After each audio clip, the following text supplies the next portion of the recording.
bem, meus caríssimos. Hoje nós celebramos uma festa de Nossa Senhora da Medalha Milagrosa ou Nossa Senhora das Graças. E eu fui convidado a fazer um sermão na cidade de Varriçai, que tem como padroeiro Nossa Senhora das Graças. Fiquei muito feliz, já há algum tempo tinha ido lá. É uma das cidades mais católicas do estado do Rio, Varriçai, da Diocese de Campos, e Duas Barras, da Diocese de Friburgo. Então são duas cidades muito católicas. Rio Claro também, na Diocese de Barra do Pera e Volta Redonda. Bom, eu fiquei muito feliz de poder. Então eu gostaria de falar um pouquinho com vocês aquilo que eu procurei pesquisar e meditar com eles. Queria falar com vocês aproveitando esse dia de Nossa Senhora das Graças aqui. E o título de Nossa Senhora que nós vamos refletir é Maria, Auxílio dos Cristãos. É um título assim de Nossa Senhora muito próprio para os tempos em que nós vivemos, com tantas aflições e com tantos problemas na nossa vida e na vida da igreja, na vida do Brasil. E se a gente não se levanta e olha para Nossa Senhora e confia, a gente pode até cair no desespero diante de tantos problemas. Quando Deus criou a mulher, Deus disse: façamos uma auxiliar para o homem. Quando a gente fala isso para as mulheres, algumas mulheres podem dizer: puxa, mas criou um auxiliar, quer dizer, eu sou uma simples auxiliar, né? Eu queria ter um protagonismo, né? Queria ser protagonista. Eu sou um auxiliar do homem, está aqui, ajuda, né? Só que o termo auxiliar na Sagrada Escritura, ele tem um significado especial. Auxiliar na Sagrada Escritura é aplicado ao próprio Deus. Quando fala de auxiliar, fala do próprio Deus. Daí a gente vê o profeta Davi dizer: ó Deus, vinde em meu auxílio. Então Deus é esse auxiliar, né? Está ali presente para nos conduzir, nos encaminhar, nos socorrer e, não digo tomar decisões, porque as decisões são as nossas, mas dizer assim: eu estou contigo na decisão que você vai tomar. Então essa é a função da mulher, quer dizer, essa força do próprio Deus na vida do homem. Auxiliar também tem um outro sentido, que é um exército em linha de batalha. Então, quando uma nação está sofrendo, a Sagrada Escritura diz: vem o exército auxiliar. Quer dizer, aquele exército vai dar toda a força e vai decidir aquela batalha, vai decidir aquela guerra. Então é interessante que quando Deus vai criar a mulher, cria a mulher como essa auxiliar, para ser na vida do homem, evidentemente na vida da sociedade, essa presença do próprio Deus, que inspira, que cuida, que conduz, que está ali para que as coisas se encaminhem, e também a presença de um exército em linhas de batalha. Então, quando fala em exército em linha de batalha, as mulheres tomem cuidado para não serem metralhadoras, né? Para ficar exército de batalha, no sentido que vai estar ali socorrer, decidir e ao lado, né, do homem ou na sociedade, dar a vitória. Essa auxiliar. Quem foi a primeira auxiliar que Deus criou? Eva. Então, por isso Deus criou Eva. Só que Eva caiu, Eva pecou. Eva, que deveria ser essa presença de Deus e essa força na sociedade humana, caiu por causa do orgulho e da desobediência. Então Deus cria outra mulher, e essa mulher é Maria, que é a nova Eva, aquela que Deus escolheu para trazer para nós o Salvador e para ser esse auxílio dos novos filhos nascidos do lado aberto de Jesus na cruz. ou seja, para ser a mãe dos lavados pelo sangue de Jesus. Por isso nós entendemos quando São Luís Maria Grignion de Montfort diz que Deus quis vir ao mundo por Maria. Jesus veio ao mundo por Maria. E Ele quer reinar no mundo por Maria. Por isso o reino de Jesus é o reino de Maria. Então Maria é essa auxiliar. E é auxílio dos cristãos. Mas em que Nossa Senhora nos auxilia? Vamos comparar Nossa Senhora então a esse exército que vem em linha de batalha para nosso auxílio. A história da igreja está rica disso, de momentos e de fatos em que Maria Santíssima age diretamente. E Maria nos defende dos inimigos como auxiliar.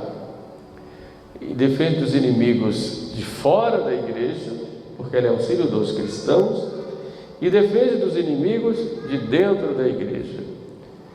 E também defende dos inimigos nossos, dentro de nós mesmos ou em torno de nós, como pessoas. Então vejamos essa defesa de Maria dos inimigos de fora da igreja. Em toda a história da igreja, a igreja sempre foi combatente, sempre foi peregrina, porque peregrina, mas militante, e sempre combateu desde o início contra os inimigos da fé. Os primeiros foram os judeus, depois os romanos, pagãos, que levaram tantos e tantos cristãos às feras, à cruz. Quantos e quantos mártires? Os 300 primeiros anos da história da igreja foram 300 anos de martírio. Evidentemente havia tempos em que a perseguição diminuía, mas logo depois mudava o chefe de Estado e logo a perseguição voltava. E foi assim durante pelo menos 300 anos. E a presença de Maria desde a era apostólica e depois da sua assunção ao céu foi constante. E a gente já vê nas catacumbas figuras dessa mulher que protege, que cuida. Depois surge lá a grande religião dos muçulmanos, que foi criada para combater o cristianismo, que tem uma origem em Maomé, uma origem tríplice, com resquícios de cristianismo, com resquícios de judaísmo e de paganismo. Juntando as três coisas, Maomé, que se dizia o grande profeta, ele então cria o que nós chamamos hoje de islamismo. E o combate ao cristianismo já começa desde o início. Através da chamada Guerra Santa, eles vão invadindo, destruindo e vão impondo à força a religião islâmica. E, de modo que as antigas dioceses, as antigas comunidades cristãs, muitas delas se acabaram por causa do islamismo. Mas o sonho deles sempre foi conquistar a Europa cristã. Berço não foi da cristandade, mas foi aquele grande suporte. Daí toda a cristandade passa pela Europa e tem toda a sua raiz cristã.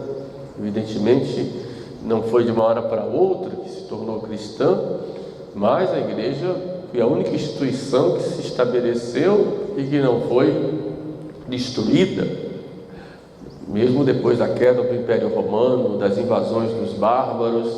Os próprios bárbaros foram convertidos ao cristianismo pela igreja, alguns infelizmente caíram no arianismo, mas de qualquer forma o cristianismo se espalhou e ali sobre a igreja se fundou a civilização, não só ocidental, como a civilização não só europeia, como a civilização ocidental. Mas o Islã sempre queria ir à Europa e tentou em diversos momentos.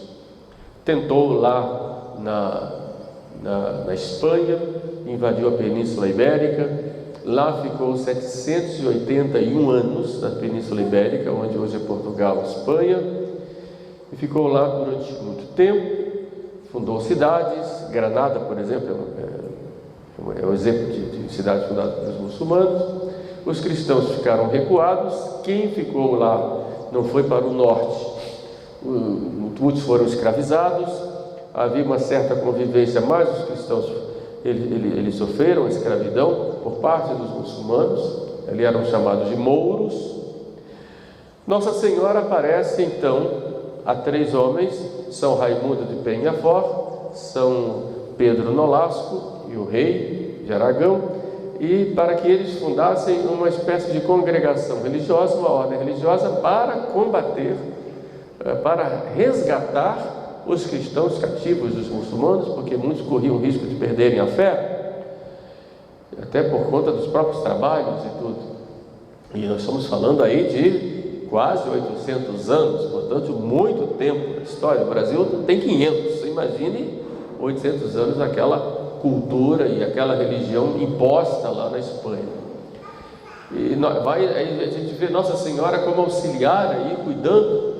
E eles realmente fundaram a Ordem dos Mercedários, a Ordem da Senhora das Mercês, e cuidavam de resgatar. Muitos deles até se ofereciam como escravos para que os escravos cristãos pudessem ter liberdade, ou faziam campanhas, conseguiam muito dinheiro para comprar os escravos cristãos, os muçulmanos, e darem a liberdade para eles poderem cultuar a Deus livremente, cultuarem o cristianismo, a Jesus Cristo. Porém, os cristãos fugiram, a maioria, para o norte, e lá tem uma devoção a Nossa Senhora de Covadonga, no norte da Espanha.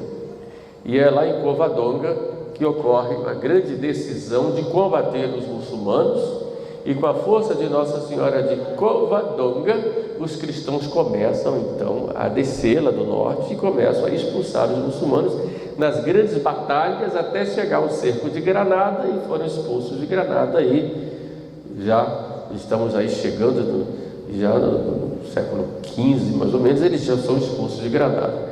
Mas quem dá essa força para os cristãos descerem do norte, e todo o povo reunido, era uma coisa extraordinária, que todo mundo se reunia, chegava o muçulmano lá, todo mundo se envolvia na batalha, homem, mulher, criança.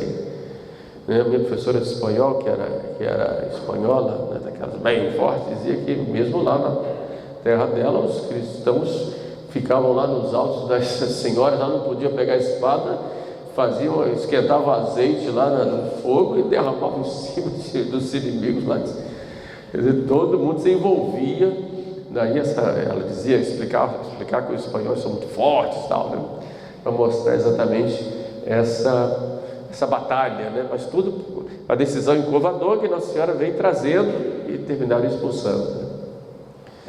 Os muçulmanos tentaram, depois de expulsos da Espanha, fizeram outras tentativas, e ali no século XVI, 1571, estava reinando lá São Pio V como Papa. Eles tentaram pela Itália, e naquela época a situação da igreja estava caótica. Evidentemente tinha acabado o Concílio de Trento, as reformas estavam sendo implementadas com muita dificuldade. O Concílio de Trento durou 18 anos. São Pio V ele começa a implementar breviário, missa, mas a cristandade estava dividida. Então agora os muçulmanos iam encontrar uma cristandade dividida, não como na Espanha, que estavam todos unidos.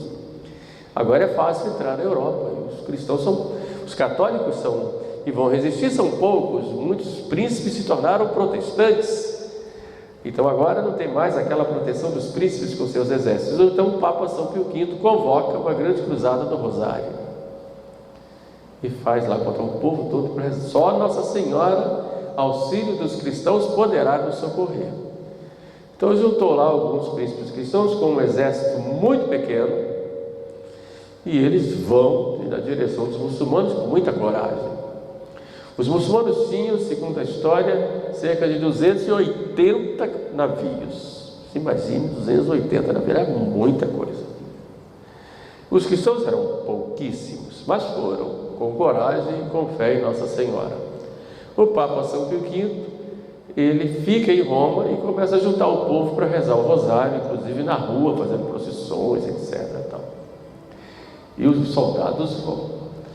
Num determinado momento, os muçulmanos começaram a vencer, era a maioria, mas todo mundo sabe a explicação, nós sabemos, o vento vira e vai contra eles. Era Nossa Senhora batalhando contra eles. E aí então os cristãos aproveitaram os barcos todos à vela. Vocês sabem como funciona: quando o vento vem, é a hora de empurrar.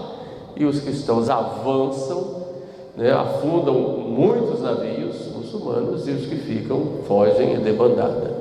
Era dia 7 de outubro de 1571. O Papa lá teve uma visão em Roma, nesse dia, nessa hora da vitória, e atribui com toda firmeza e com razão a vitória a Nossa Senhora, e dá a esse dia 7 de outubro o título de Nossa Senhora das Vitórias, ou Nossa Senhora do Rosário, e manda que se coloque na ladainha a invocação Maria, auxílio dos cristãos, conforme a gente reza hoje. Foi São Pio V que mandou colocar, porque ela veio como exército em linha de batalha e combateu lá a saga e a sanha muçulmana. Os muçulmanos foram embora. Cerca de um século depois, eles voltam, e agora voltam por cima e fazem um cerco em Viena. Estamos no ano 1680, por aí. O Papa agora é Inocêncio. Cercaram Viena. Quem conhece o mapa da Europa sabe que Viena, ali na Áustria, é mais ou menos o centro da Europa. Vai para um lado, vai para cima, para baixo. Era um lugar estratégico. A gente já vê lá que a igreja não tem mais aquela força que tinha antes, com exércitos, os príncipes cristãos defendendo, as cruzadas, etc. Então ele pede ao rei da Polônia, o Sobieski, que socorra. E vem o exército da Polônia para expulsar de Viena os maometanos. O Papa então pede a Nossa Senhora essa graça.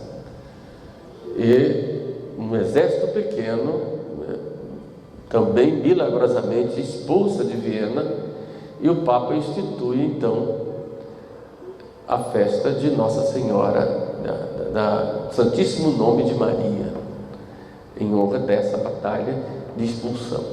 Então a gente vai vendo aí os inimigos externos vão sendo destruídos por esse exército em linha de batalha que é Maria, a nova Eva. As histórias são muitas. A gente pode contar, por exemplo, na Revolução Francesa, logo depois da Revolução Francesa, tomou posse lá um imperador chamado Napoleão. Vocês conhecem bem a história dele.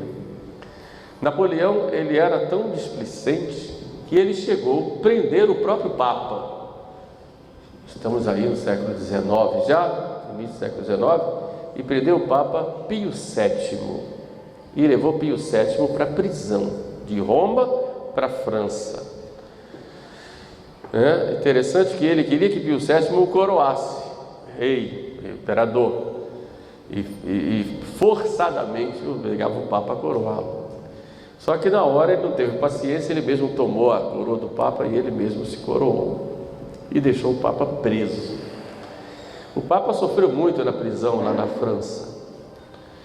E o Papa então fez uma promessa a Nossa Senhora, que se ele fosse libertado da prisão e voltasse para Roma, ele ofereceria uma festa a Maria Santíssima.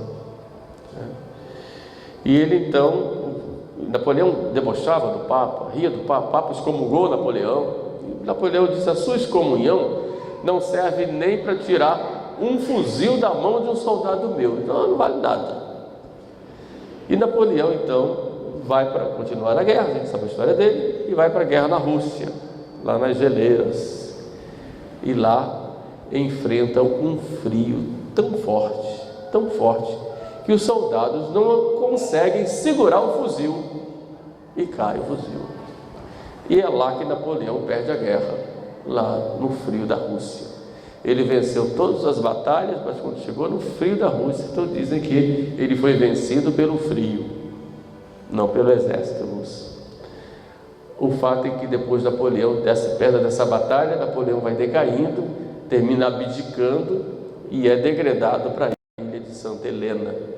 E o Papa volta para Roma, volta triunfalmente para Roma, e quando chega em Roma, ele institui a festa no dia 24 de maio, festa de Nossa Senhora Auxiliadora, né? Da qual São João Bosco tem tanta devoção e que espalha essa devoção. Mais uma vez, Nossa Senhora, auxílio dos cristãos. Então eu contei esses 4 fatos para mostrar como Nossa Senhora, ela auxilia os cristãos, não só contra os pagãos, mas também contra os inimigos da igreja, no caso aí Napoleão e tantos outros, que a história está rica de exemplos. Mas vamos olhar Nossa Senhora auxiliando dentro da igreja, porque os piores inimigos não são esses de fora. Os pagãos, os comunistas, podem nos matar, podem nos crucificar, nos levar para a cadeia, podem nos colocar no paredão, né, como o padre Pró, né, fuzilado. Nós tivemos a festa dele esses dias agora, 23 de setembro, né? Como tantos e tantos. Agora, o pior inimigo é a heresia. A heresia dentro da igreja, ela é capaz de destruir o cristianismo, o catolicismo, em regiões inteiras, em nações inteiras. O que fez o protestantismo na Alemanha, na Dinamarca, na Finlândia, em parte da Suíça, o que está fazendo o protestantismo aqui na América Latina, dando uma nova feição de cristianismo. Portanto, nós vamos vendo aí que o pior de tudo é a heresia. E essa heresia que vai penetrando, vai dando porque a heresia é a negação de uma verdade de fé. Quer dizer, a gente tem um corpo de fé e um ponto ou outro ele é negado. E a gente compromete todo o conjunto da fé. Porque a fé é como um pacote, né? Ou vem tudo ou não vem nada. Se falta uma coisa, já não tem mais fé. Isso já dizia São Tomás de Aquino, né? Pessoa que diz que tem fé, mas nega uma verdade da fé, ela não tem fé nenhuma. Porque a fé não é em Deus, mas sim nela, daquilo que ela pensa que é. E é um grande mal.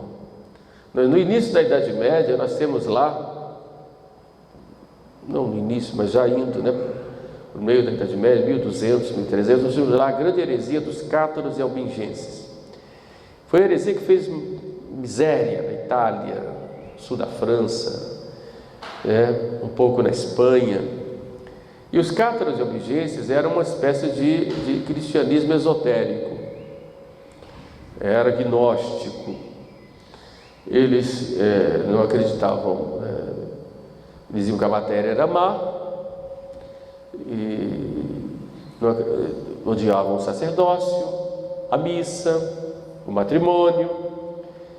E o que é pior, além disso, eles eram verdadeiros revolucionários.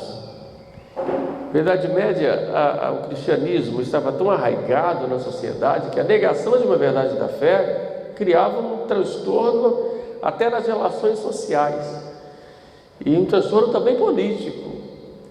E eles, naquela revolução, invadiam cidades, queimavam conventos, destruíam igrejas, enfim, causavam muitos transtornos. Foi por isso que os príncipes cristãos foram à igreja e cobraram da igreja uma atitude contra os hereges, e daí que surgiu a Inquisição.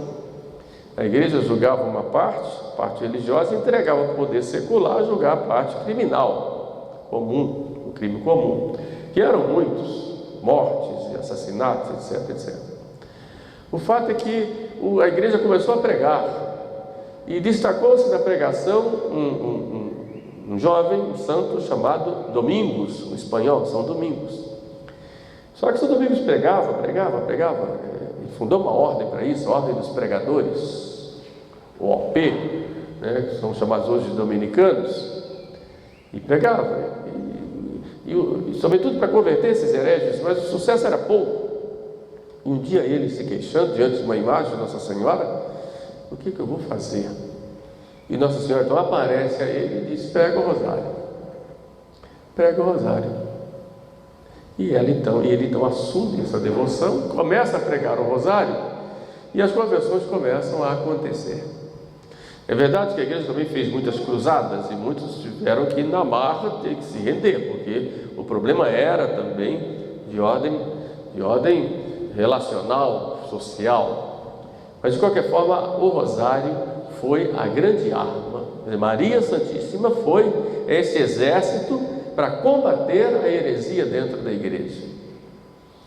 E muitas conversões aconteceram. E por que o rosário? Porque no rosário a gente se coloca ao lado de Nossa Senhora. Nossa Senhora como que empresta para nós os óculos dela, de mãe, e a gente começa a enxergar Jesus. O rosário é isso. A gente contempla Jesus com os olhos de Maria. E contemplando Jesus, que o rosário ele é cristocêntrico, contemplando Jesus com a Nossa Senhora. É Nossa Senhora embalando seu filho, é Nossa Senhora cuidando dele na casa, é Nossa Senhora cuidando dele na paixão, é Nossa Senhora cuidando dele na ressurreição e cuidando da igreja. Por isso a devoção ao rosário deve ser cada vez mais espalhada, porque o grande combate que se tem hoje dentro da igreja e no mundo é um combate que não se poderá vencer com forças humanas. É um combate espiritual, que tem suas consequências também do ponto de vista humano, material, mas é um combate espiritual. Então nós precisamos do auxílio de Maria. O que Nossa Senhora pede em Fátima: rezai o texto todos os dias, e diz: pela paz do mundo e pela conversão dos pecadores. Por quê? A reza do texto vai trazer paz em tantas guerras que a gente vê, porque ela é esse exército que vai trazer a paz do seu próprio Filho, que é o príncipe da paz. Mas se nós não atendemos esse pedido de Maria, ela diz, grandes guerras iriam acontecer no mundo, e nós estamos vendo isso, tantas batalhas, e a Rússia espalhando seus erros, que não é só o comunismo, os erros são muitos, e isso vai se espalhando por toda parte, e nós vamos sofrendo, porque não atendemos esse pedido de Maria. Temos pequenas vitórias aqui e acolá, mas a grande vitória ainda não chegou. É preciso cada vez mais nós recorrermos a Maria, auxílio dos cristãos. Mas há também outras batalhas hoje dentro da igreja. A batalha do modernismo. E quando nós falamos de modernismo, as pessoas podem entender o modernismo como se fosse a tecnologia, a coisa moderna, modernismo do ponto de vista material. Não, o modernismo que a gente fala, o modernismo religioso. Às vezes é difícil de compreender bem quando se fala modernismo, porque se tem a ideia de modernismo como algo moderno, mas modernismo no sentido dogmático. E tem, como dizia São Pio X, é a síntese de todas as heresias, que estava nas veias da igreja. Então, por exemplo, o modernismo que diz que Cristo não fundou uma igreja, fundou um reino e depois vieram os homens e fizeram uma igreja. Isso é doutrina modernista. Aqueles que dizem que a igreja é apenas um meio de salvação dentre muitos meios, porque na verdade fé não é a adesão da nossa inteligência às verdades reveladas, mas fé é um sentimento religioso que cada um tem e que se expressa de alguma forma. Por isso todas as religiões são bobas, porque são expressões desse sentimento religioso que cada um tem. Então o que a igreja tem que fazer é abordar todas essas religiões e fazer uma espécie de panteão, como se todos os caminhos levassem a Deus. Isso é doutrina modernista. Outra doutrina modernista é dizer que o dogma ele não é fixo. O dogma é uma construção da igreja para determinadas épocas da história e que por causa disso pode mudar. Então aquilo que a igreja proclamava como verdade em determinada época da história ou em determinada região do mundo, isso pode ser mudado de acordo com as circunstâncias e com a mudança dessa época. Então aquilo que era verdade há 2 séculos atrás, hoje pode ter outra verdade, enquanto que a verdade não é mais absoluta. Então o dogma ele pode evoluir. Então, se fala no progressismo religioso, ou seja, essa mudança de verdades, essa mudança de dogmas. O próprio relativismo religioso, denunciado lá tantas vezes pelo Papa Bento XVI, é uma doutrina modernista. O relativismo religioso diz que ninguém pode conhecer a verdade é inatingível, a gente conhece centelhas, sinais da verdade. Então, por causa disso, cada um conhece uma centelha que, juntando tudo, daria a verdade, mas mesmo assim é impossível a gente entrar e conhecer a verdade como tal. Por isso, cada um vai ter a sua verdade, e vai ser verdade no sentido de que é aquilo que ele conseguiu aprender da verdade. É o relativismo. Isso, do ponto de vista dogmático, cada um pode crer no que quiser, e está tudo muito bem, mesmo que essas crenças se contradigam, foi aquilo que ele conseguiu ver. Isso é modernismo. Depois, se nós vemos pode ser, obrigado. Se nós vemos, por exemplo, o relativismo moral, que a igreja ela tinha uma rigidez do passado com relação a questões morais, que são baseadas na lei natural, que é a lei divina, obrigado, e na lei positiva, revelada por Deus. E nós temos como resumo ali os 10 mandamentos. Mas, relativismo moral, cada um passa a ter a moral de acordo com aquilo que pensa, que acha. Isso tudo é modernismo religioso. Ou um outro sentido, outra característica do modernismo, por exemplo, que a revelação judaico-cristã foi uma parte da revelação, mas que Deus, ou a divindade, como dizem, se revelou em diversos lugares do mundo, em diversos tempos, de modo que todo mundo vai conseguir ter a revelação quando nós juntarmos todas as religiões, e todas elas vão mostrar de alguma forma essa revelação. É um modernismo religioso que foi condenado pela Igreja, Congregação para a Doutrina da Fé, muito clara, daquele Dominus Jesus, daquela instrução, também as próprias condenações de diversos pseudo-teólogos que mostravam isso. Ou modernismo religioso, aqueles que dizem que Cristo da fé é uma coisa e Cristo histórico é outra, como se o Cristo histórico é aquele que morreu na cruz, aquele que foi traído, aquele que fez uma revolução lá e por causa disso foi morto. É o Cristo histórico, é o Jesus de Nazaré. É diferente do Cristo que foi criado pelos seus seguidores e que, com o passar do tempo, criaram uma espécie de mito e ele foi endeusado. Então, o que hoje a igreja prega é o mito de Jesus e não o Jesus verdadeiro, Jesus da fé. Isso tudo é modernismo religioso.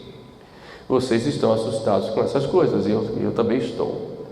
Mas isso, infelizmente, entrou na igreja em diversos lugares, em diversas situações, e há, infelizmente, essa heresia que é denunciada pelo Papa já antes. Leão XIII já havia falado alguma coisa, mas Pio IX também, através do condena o liberalismo, mas vamos ver São Pio X através da encíclica Pascendi. Também a questão da Sagrada Escritura, que não é um livro inspirado, ou sobretudo o Novo Testamento é fruto daquelas histórias que foram criadas a respeito de Jesus, depois foram escritas. Então, Mateus não escreveu o Evangelho, Lucas não escreveu o Evangelho, João não escreveu o Evangelho, por aí vai. Isso é o modernismo religioso. Ele vai minando a fonte da revelação e colocando a fonte da revelação apenas como se fosse algo, não um livro histórico. Os livros do Novo Testamento não seriam históricos, no sentido de que não teriam aquela veracidade dos fatos com relação àquilo que foi escrito. Então, isso tudo é nesse clima que Nossa Senhora aparece em Fátima, né? Pouco depois da morte de São Pio X. Pio X morreu em 1914, quando começou a guerra. Evangelho de 1917 aparece, e rezem o terço. E já fala das perseguições à igreja, perseguições ao Santo Padre, e essas perseguições não serão apenas do comunismo, mas serão perseguições também no interior da igreja. Enfim, é o chamado modernismo. E a gente às vezes explica isso nos meios eclesiásticos, as pessoas não sabem, acham que modernismo porque a gente é contra as coisas modernas. Não é nesse sentido.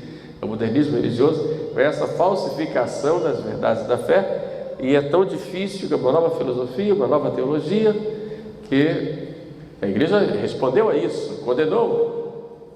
Só que nos últimos tempos essas condenações ficaram cada vez mais esquecidas, e essas teses continuaram a ser ensinadas em muitos ambientes, editadas em muitos livros de livrarias católicas, e a gente continua vendo muita gente perder a fé. Nesses tempos, nós precisamos muito mais do auxílio de Maria. Quem vai resolver isso? Não é impossível chegar a fazer uma guerra. Vai ser um Papa com um decreto? Impossível. Impossível. São Pio X dizia, naquela época, isso está nas veias da igreja. Se tudo isso está nas veias da igreja, não é tomando um remédio para a cabeça, tem que fazer uma verdadeira quimioterapia. E essa quimioterapia, quem tem que fazer é Deus. Nós temos que pedir isso.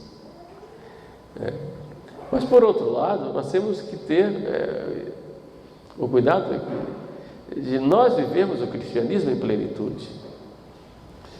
Sermos verdadeiramente católicos, verdadeiramente cristãos. Oferecemos nossa vida a nosso Senhor, e a devoção a Nossa Senhora vai ser esse caminho mais simples, mais fácil para vivermos o cristianismo em plenitude, não só pessoalmente, mas também como grupo social, como comunidade religiosa, como membros da igreja. É Maria quem vence todas as heresias, não tem outra. Os papas, durante a história, condenaram muitas heresias, vários concílios nós tivemos condenando heresias, mas o combate mesmo no dia a dia é algo espiritual, porque a heresia ela é sempre forjada lá no quartel-general dos infernos. Se não houver o combate de Maria como esse exército em linha de batalha, nós não poderemos vencer. Por isso o rosário é cada vez mais uma oração atual, que deve ser cada vez mais propagada, que devemos ter cada vez mais meios de divulgar o terço, o rosário, e divulgarmos essa devoção não apenas como uma espécie de oração, como dizia na minha terra, vamos rezar de carreirinha porque está na hora de fazer outra coisa, mas que seja uma devoção para ser vivida, porque o rosário, dizia o cardeal Gomar, é uma oração completa. É uma oração que nos leva a meditar, que nos leva a falar com Nossa Senhora, que nos coloca na presença de Nossa Senhora e por isso na presença de Deus. É uma oração que nos leva, com a meditação, a fazer propósitos.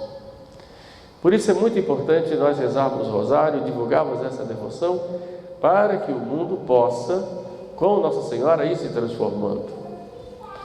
E eu vejo que o trabalho hoje deve ser feito de duas formas. Primeiro, uma grande divulgação do rosário, assim, popularmente falando. Depois, o trabalho de formiguinha, de levar as pessoas a rezarem o terço todos os dias, ou pelo menos para começar uma vez por semana, meditando os mistérios, que vão ser a solução, como já dizia o Papa Leão XIII, para os problemas modernos. O Papa Leão XIII foi um papa chamado Papa do Rosário. Ele fez inúmeras encíclicas a respeito do rosário. E ele dizia que o rosário é a solução para os problemas dos tempos modernos. Porque o demônio ataca, basicamente, dizia o Papa, três coisas. Primeiro, o demônio ataca a família. Segundo, o demônio ataca o espírito de sacrifício.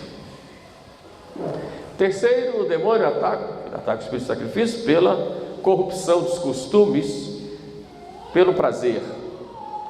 Depois o demônio ataca o sentido de eternidade do homem, para que o homem busque só as coisas da terra, tem uma vivência só horizontal. E em que sentido, explica o Papa Leão XIII, o rosário vai ser a solução? Porque para defender a família e vivenciar de novo os valores familiares e fortalecer a família, o rosário nos dá os mistérios gozosos. Que são mistérios gozosos? Mistérios da família. A família valorizando pai, mãe, filho, os valores familiares, o encontro, a caridade, a prática da fé, para nos fazer vencer a falta do espírito de sacrifício. Nós temos os mistérios dolorosos, e que nós possamos a unir nossos sacrifícios a nosso Senhor, a sua paixão e morte, e que vai nos dar um sentido de vida eterna, dizendo que nós somos criados para algo muito maior do que para ficar aqui no mundo pulando de um lado para o outro. É o sentido de eternidade, o sentido de céu, o sentido de céu. E é exatamente são os mistérios gloriosos, e começa com a ressurreição, eu vou ressuscitar, e começa com a ascensão, eu vou para o céu, fui criado para lá, Jesus foi preparar um lugar para mim. O sentido da graça de Deus que me conduz, o Espírito Santo me conduz,